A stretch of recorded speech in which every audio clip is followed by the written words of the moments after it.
తెలంగాణ ముఖ్యమంత్రి home minister Revanth Reddy Gachibowli circle inspector Mohammed Abibulla Khan ని transfer చేయడం రేవంత్ రెడ్డి అవినీతి ఆకాశాన్ని అంటుకుందని 100 రుజువుల్లో ఇదొక రుజువు. ఆయన చేసిన తప్పేంటి?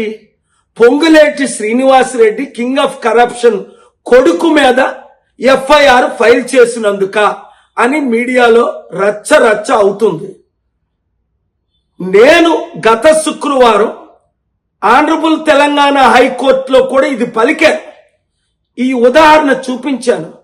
9,292 ఎకరాలు 6 లక్షల కోట్లు విలువైన డీల్స్ కి బినామీకి ఇస్తున్నారని పొంగులేటి శ్రీనివాసరెడ్డి కొడుకే దానికి ఉదాహరణ అని, అవినీతి జరుగుతుందంటే పొంగులేటి శ్రీనివాసరెడ్డిని రాజీనామా డిమాండ్ చేయవలసింది బదులు ఒక హోమ్ మినిస్టర్ గా రేవంత్ రెడ్డి ఆయన శంకనేసుకుంటూ వస్తూ కళ్ళు నెత్తి మీదకొచ్చి అవినీతికి కింగ్ ఆఫ్ గా మారిపోయాడు రేవంత్ రెడ్డి. దేవుని ఉగ్రత వస్తుంది. ప్రజలారా వినండి. చిత్తశుద్ధున్న మీడియా, అమ్ముడు పోకున్న మీడియా వారందరూ ఈ వీడియోని ఇమీడియట్ గా బ్రేకింగ్ న్యూస్ లో ఇస్తారు. అమ్ముడు పోయిన వాళ్ళు చెప్పట్టుకుని అమ్ముడుపోండి మీరు కూడా.